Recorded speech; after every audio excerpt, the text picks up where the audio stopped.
출애굽기 3장 1절부터 5절까지 저와 여러분들이 한 목소리로 3장 1절부터 5절까지 뜻을 생각하면서 같이 합독합니다. 모세가 그의 장인 미디안 제사장 이드로의 양떼를 치더니 그 떼를 광야 서쪽으로 인도하여 하나님의 산 호렙에 이르매 여호와의 사자가 떨기나무 가운데로부터 나오는 불꽃 안에서 그에게 나타나시니라. 그가 보니 떨기나무에 불이 붙었으나 그 떨기나무가 사라지지 아니하는지라. 이에 모세가 이르되 내가 돌이켜 가서 이 큰 광경을 보리라. 떨기나무가 어찌하여 타지 아니하는고 하니 그때에 여호와께서 그가 보려고 돌이켜 오는 것을 보신지라. 하나님이 떨기나무 가운데서 그를 불러 이르시되 모세야 모세야 하시매 그가 이르되 내가 여기 있나이다. 하나님이 이르시되 이리로 가까이 오지 말라. 내가 선 곳은 거룩한 땅이니 내 발에서 신을 벗으라. 아멘. 3월 한 달 동안은 새로운 시작이라는 포커스로 저와 여러분이 말씀을 쭉 나누었습니다. 다음 주부터는 이제 부활주일이 있는 또 종료주일과 고난주일이 있는 4월달입니다. 부활에 관련된 그리고 고난에 관련된 그런 주제로 4월달을 시작을 할 겁니다. 그래서 오늘은 마지막으로 새로운 시작에 대한 우리의 자세, 그리고 한 주 동안 여러분의 삶에 있어서 어떻게 우리가 새롭게 시작을 해야 되는지에 대한 하나님의 말씀을 여러분들이 받는 그런 시간이 되었으면 좋겠습니다. 먼저 말씀에 앞서서 한번 여러분들이 대답을 한번 해보세요. 예전에 그 엄마와 아들이 어렸을 때 이제 동화책을 이제 본 겁니다. 근데 사자가 나오는 이제 동화책인 거예요.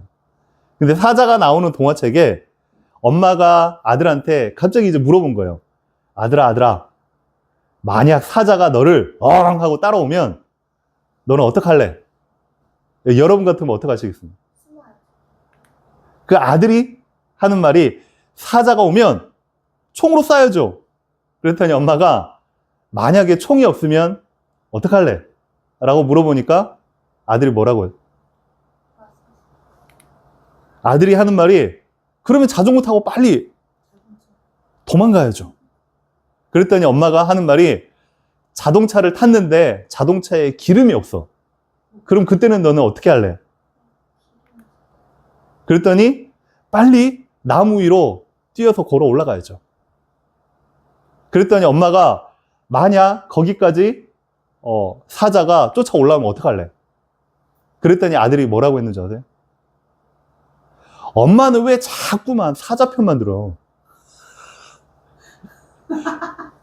안 되는 거, 무서운 거, 쫓아오는 거, 힘든 거 이것만 계속 나한테 얘기하냐고. 왜 해결책은 안 주고? 이런 말이에요. 무슨 말이냐면 자꾸만 우리는 현실의 삶의 현장 가운데 살다 보니까 이제 안 되는 것, 해결해야 되는 것, 그리고 어떻게 하면 내가 성공하지? 어떻게 하면 내가 잘할 수 있지? 라는 거기에 모든 포커스가 맞춰져 있단 말이죠. 저와 여러분의 생각과 마음을 문제 해결과 걱정과 염려와 현실 편에 서지 말고 하나님의 편에 서게 되시기를 주님의 이름으로 축원합니다. 여러분은요, 세상과 구별된 세상과 다른 하나님의 자녀요, 하나님의 사람임을 날마다 기억하며 살아가는 여러분 되기를 주님의 이름으로 축원합니다. 그럼 첫 번째로요, 저와 여러분이 오늘 본문을 통해서 꼭 마음에 담고 여러분이 알아야 될 첫 번째입니다. 오늘 본문에 보면 모세가요, 약 나이가 한 80세 정도 됐습니다. 여러분 한번 80세 생각을 해보세요. 80세다. 80세까지 살아있는 사람도 있고 아니면 80 전에 돌아가시는 분들도 의외로 많습니다. 이 80이라는 나이는요, 인생의 거의 끝자락이거든요. 모세 스스로에게 자기 인생을 돌이켜보건대 어찌 보면요, 인생의 마지막 순간이고 돌아와서 보니 자기는 이뤄놓은 게 하나도 없는 실패자의 인생인 겁니다. 저와 여러분들 한번 잘 생각해 보세요. 내가 지금 이 나이에, 이 순간에, 이 시점에 되어진 것보다는, 이루어놓은 것보다는 안 되는 것, 부족한 것, 그 생각이 더 많이 든단 말이에요. 그러다 보니까 사람이요, 조급해지고요. 뭔가 걱정이 잔뜩 쌓이고요. 답답해지고요. 이 생각들이 더 많단 말이죠. 모세에게 있어서는요, 인생의 끝자락입니다. 잘 보세요. 쭉 살아왔는데 자기 인생 어릴 때부터 물속에서 건진받고, 그리고 공주에게 간택돼가지고 이제는 왕자로 살아가고, 그러다가 어느 날 본인의 체질, 본인의 화를 못 이겨가지고 실수로 우발적으로 사람을 죽였어요. 그러다 보니까 살인자가 됐네? 도망가야 되잖아. 그 기간이요, 40년이었어요. 40년 동안 자기의 직업은 뭐냐면 양떼를 모는 목동이었단 말이에요. 다윗이랑 똑같았어요. 그리고 자기의 집 한 채도 없이, 지금으로 말하면 처가살이지, 와이프 부모님 댁에 얹혀가지고 그냥 산 겁니다. 그렇다고 해서 자기 집이 있나, 이루는 재산이 있나, 변변한 직업이 있나? 지금으로 따지면 모세의 상황이 딱 그래요. 인생의 실패, 끝자락이란 말이에요. 잘 보세요. 그러면 대부분의 사람들이 이런 삶을 딱 살면 첫째로 자신을 탓해요. 어떻게 탓하냐? 아이고, 나는 왜 이렇게 무능하지? 나는 왜 해도 안 되지? 그리고 자신의 성격, 나는 왜 성격이 이러지? 두 번째로요, 자꾸만요, 안 되는 자신과 함께 나를 힘들게 하고, 나를 어렵게 하고, 자꾸만 타인에게 있어서 그 이유를 찾아내려고 그래요. 이거 핑계죠, 핑계. 그리고 자꾸만 핑계가 쌓이다가 보면은 사람을 원망해요. 사람을 미워해요. 왜? 되는 게 없으니까. 해놓은 게 없으니까. 그리고요, 세 번째는요, 사람들이요, 의외로 환경을 탓해요. 특히 대한민국의 청년들이요, 자꾸만 환경을 탓해요. 한국에, 해외에 나갔다 들어온 사람은 한국처럼 살기 좋은 데가 없다 그래요. 근데 청년들이 하는 말이 헬조선이다. 정치권은 맨날 싸운다. 뭐 직장, 변변한 직장 들어가기가 왜 이렇게 힘드냐. 대학 한번 들어가려고 그러면 죽어라고 공부해야 되고 왜 이렇게 힘드냐 이 말이에요. 세상에, 아니면 해외에 한번 나갔다 와보세요. 한국처럼 살기 좋은 데가 없어요. 자꾸만 환경을 탓해. 그러면서 심지어 자기가 가지고 있는 것, 출발점부터 다르다라고 자꾸만요, 환경을 탓해. 그리고요, 요즘은 보이는 게, 그게 화려한 게 거기에 사람들이 집중이 돼 있으니까요. 자기 외모. 나는 왜 이렇게 못생겼지? 나는 누구에 비해서 왜 이렇게 키가 작지? 나는 누구에 비해서 왜 이렇게 몸무게가 많이 나갔지? 나는 누구에 비해서 자꾸만요, 비교하며 살아가요. 환경을 탓하는 거예요. 그리고요, 인간관계에 있어서 자꾸만 그 부분의 부족함을 느끼는 실패자의 사람들이 그렇게 살아간다고요. 모세도요, 딱 이렇게 느끼며 살아왔을지도 모르는 상황입니다. 오늘 본문이 딱 시작이 그래요. 그 가운데서 저와 여러분의 해답은 무엇이냐? 분명히 여러분이요, 하나님의 말씀 이전에 내 삶에 정확하고도 확실한 해답이다 라고 여러분이 딱 마음에 담으셔야 돼요. 뭐냐면 2주 전, 지난주 계속 저와 여러분에게 살아계신 하나님의 말씀으로 우리에게 허락하셨잖아요. 실패의 끝자락 그 속에서 변함없이 나를 지켜보고 계시고, 변함없이 내 편에 서서 너는 내 아들이다라고 말씀하고 계시는 여호와 하나님을 앙망해라. 아멘? 하나님은요, 저와 여러분의 편입니다. 하나님은 세상의 편이 아닙니다. 하나님은요, 부족하다고 여기는 내 자신이지만 그럼에도 불구하고 너는 내 아들, 내 딸이라고 품어주시는 그런 여호와 하나님이라고. 그래서 무너지지 말고, 그래서 낙심하지 말고 강하고 담대해라. 아멘? 그래서 우리 교회의 중요한 모토 중에 하나가 그거잖아요. 여러분이 소유 때문에 행복하지 말고, 여러분이 무언가 사람 때문에 행복하지 말고 복음으로 행복한 교회. 그리고 진짜 복음으로 내가 행복할 수 있다면 여러분의 생각과 삶의 가치관이 달라지겠죠. 복음적 가치관으로 행복한 교회.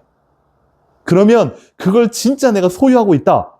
실제적으로 내 삶의 하루하루가, 내 삶의 한 주간이 복음적 삶으로 행복하게 될 줄로 확신합니다.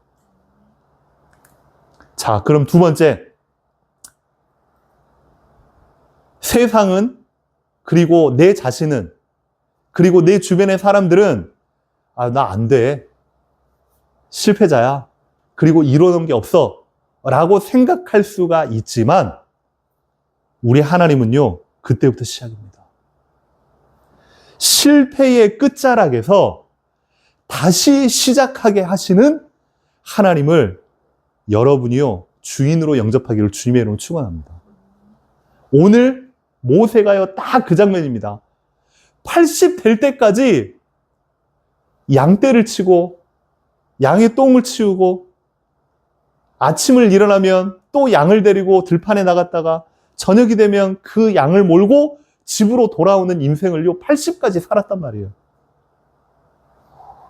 어찌 보면요, 스스로에게 있어서 자괴감이 들 수도 있지만 그때에 하나님께서 모세를 찾아오신 겁니다. 아멘. 저와 여러분의 삶 가운데 그렇게 살고 그렇게 살다가 하나님 앞에 갈 것 같은 그런 인생 가운데 하나님이 여러분을 찾아오게 된 줄 믿습니다. 나이 80의 모세. 정말로 이 모세는요, 변변한 직업이나 집 한 채도 없고 삶에 있어서 심지어 주변의 가족들도요, 아무도 없었어요. 왜? 도망자 신세고 살인자의 그런 신분이었기 때문에 도망왔다가 아내를 만나서 처가살이 집을 그렇게 살다 보니까요, 자기 주변에 실제 자기의 가족은요, 없었던 거예요. 그런 모세에게 하나님이 찾아오셔서 하나님이 부르십니다. 모세야, 모세야. 어제 마커스, 여러분 찬양 알아요? 마커스 그 처음 시작했던 그 분의 간증집이 있어요. 그럼 세종시립도서관에 보면 그분의 간증집이 딱 꽂혀 있더라고요. 우연찮게 그걸 빼가지고 제가 읽게 됐거든요. 앞에 보통 목차나 내용이 재미있으면 제가 보고, 목차가 재미없으면 전 잘 안 보거든요. 근데 보니까 괜히 관심이 있어가지고 쭉 봤는데 이분이요, 그런 거예요. 자기는요, 학교 다닐 때도요, 인기도 많았고 친구들이랑 대화하고 그러면요, 친구들이 막 따르고 공부도 열심히 잘했대요. 근데 대학을 딱 시험을 쳤는데 당연히 붙을 줄 알았는데 당연히 떨어진 거예요. 와, 이게 인생이 처음 맛보는 씁쓸한 감정. 내가 옳지, 재수해가지고 더 좋은 대학 가겠다. 재수해가지고 열심히 공부했는데 더 낮은 데를 떴는데 또 떨어져 버렸어. 이게 이제 나는 고등학교 때까지 내가 이렇게 안 살았는데 왜 이러지? 라고 하다 갈 데가 없잖아요.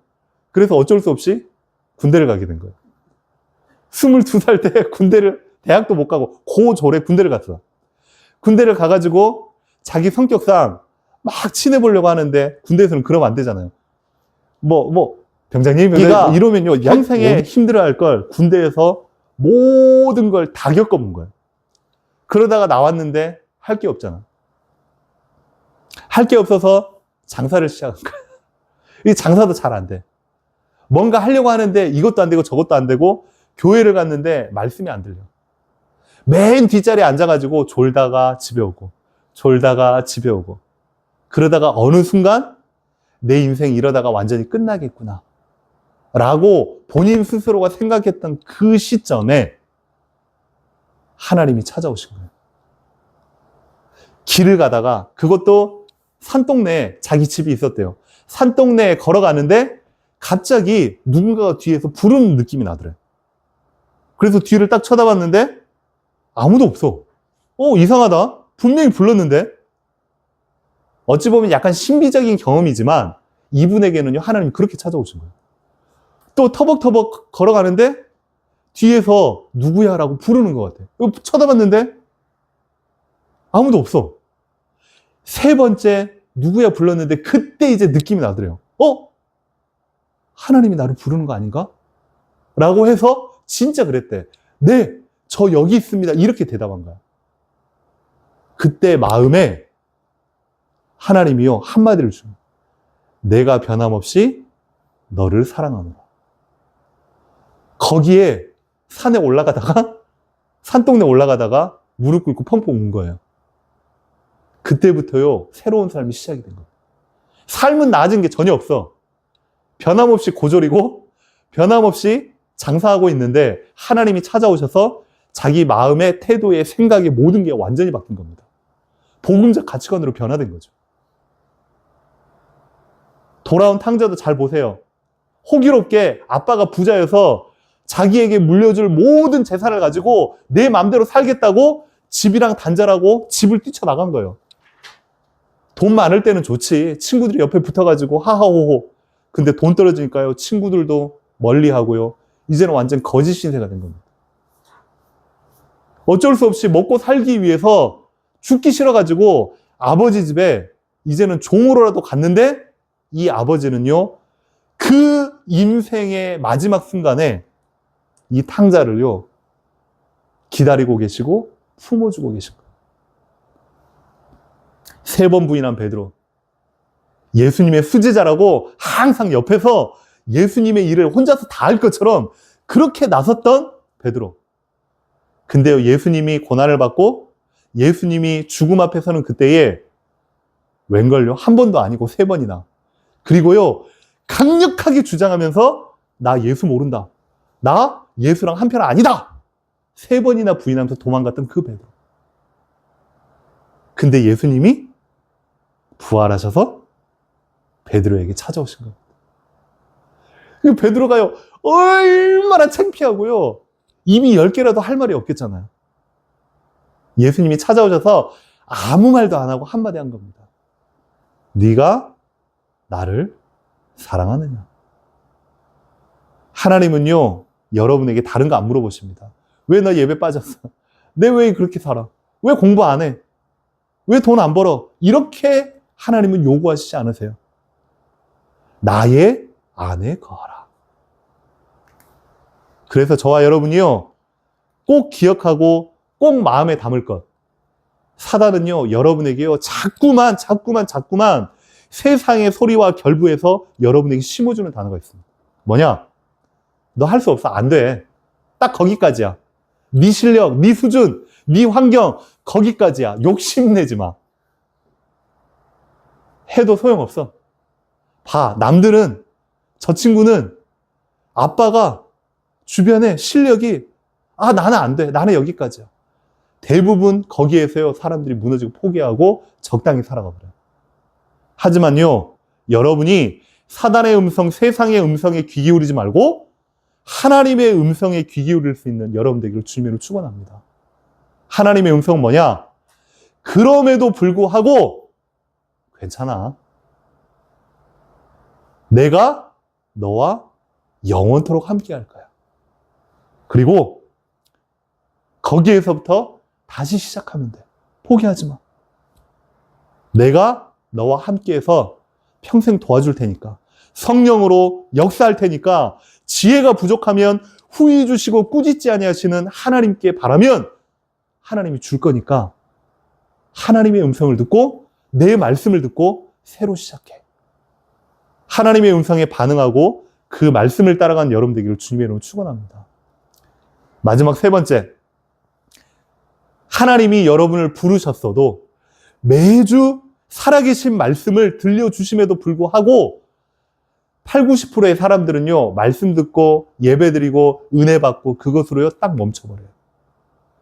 월요일이 되면 또다시 세상의 문이 펼쳐져서 세상과 세상의 기준과 세상의 소리와 함께 나의 열심을 가지고 살아갑니다. 아니요. 모세는 하나님의 음성에 적극적으로 반응했어요. 양을 치려고 갔는데 저 멀리서 보니까 나무가 있는데 나무에 막 불이 타요. 요즘은요, 우리나라에 산불 때문에 난리가, 산에 불이 나면요 바로 꺼야 돼요. 근데 그 당시 호렙산에 분명히 떨기나무에 불이 붙었는데 타지는 않고 불만이 활활 타오르는 거예요. 이거 너무 신기하잖아요. 그러면 그냥 내려갈 수도 있었어. 근데 모세는요, 그게 무엇인지 무슨 광경인가 내가 보겠다라고 해서 그 불꽃나무로 찾아가기 시작한 겁니다. 그랬더니 그 바로 앞에서 갑자기 음성이 들리네? 모세야, 모세야. 형우야, 형우야. 유나야, 유나야. 하나님이 모세를 찾아오신 겁니다.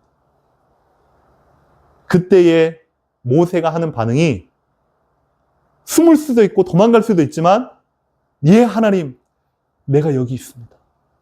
어릴 때로부터 엄마를 통해서 하나님에 대해서 알고 있었고 머릿속으로 듣고 있었거든요.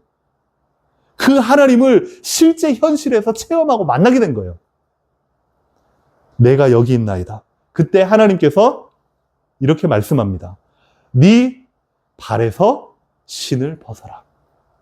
자, 모세야, 모세야. 하나님의 관심은요, 다른 사람에게 있지 않아요. 돈 많은 사람에게 있지 않아요. 실력 가진 사람에게 있지 않아요.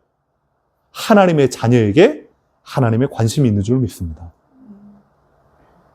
내가 여기 있나이다. 그 당시에요, 잘 차려입었겠습니까? 목동이요, 땀을 뻘뻘 흘리면서 있는 모습 그대로 하나님 앞에 부름을 받았겠죠. 저와 여러분이 하나님 앞에 설 때는요, 화장하고 잘 꾸미고, 예배 때는요, 잘하고 오셔야 돼요.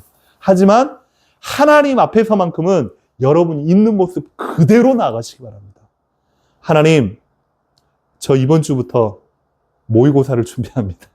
하나님, 저 이번 주부터 새로운 시작을 합니다. 하나님, 저 이번 주부터 이렇게 삽니다. 하지만 제 모습 그대로 하나님 받아주시고 말씀대로 나에게 지혜와 힘을 주셔서 이번 한 주 동안도 하나님과 함께하는 임마누엘의 축복으로 승리하게 하여 주시옵소서. 그랬더니 모세에게 하나님이요 명령하십니다. 네 발에서 신을 벗어라. 여러분 지금은요, 다들 신발을 신고 다니는 시절이잖아요. 이 당시만 해도요, 신발 안 신고 다니는 사람들이 너무 많았어요. 죄송합니다. 중국에도 지금 저기 시골이나 오지에 신발 안 신고 다니는 사람들도 있어요. 인도에, 저 아프리카에 신발 없이 사는 사람들이요, 많아요. 근데요, 신발의 기능이 뭡니까? 발 안 다치도록 보호해주는 거잖아요. 옆에 모래나 아니면 유리 조각이나 아니면 여러 뾰족한 거나, 여러분이 신발 안 신고 그냥 가보세요. 바로 발 찢어집니다. 여러분을 보호하는 겁니다. 근데요, 고대 시대 때, 모세 시대 때는 신발의 기능이 뭐였냐면요, 신분을 나타내는 거예요. 그 당시에는요, 좀 어느 정도의 레벨이 있고 신분이 있는 사람에 따라서 신발의 종류도 달랐고 신발의 무게도 달랐어요. 네 발에서 신을 벗어. 이 말은 종들은요, 그 당시에 신발 안 신고 다녀요. 너는 이제부터 내가 주인 할 거니까 너의 인생을 나한테 맡기라는 거예요. 주와 너의 인생, 너가 열심히 최선을 다해 살아갈 수 있지만 너의 인생의 주권자, 주인은 살아계신 하나님이야. 하나님을 의지하고 하나님이 주신 지혜로 이번 한 주도 살아가. 그 말이에요.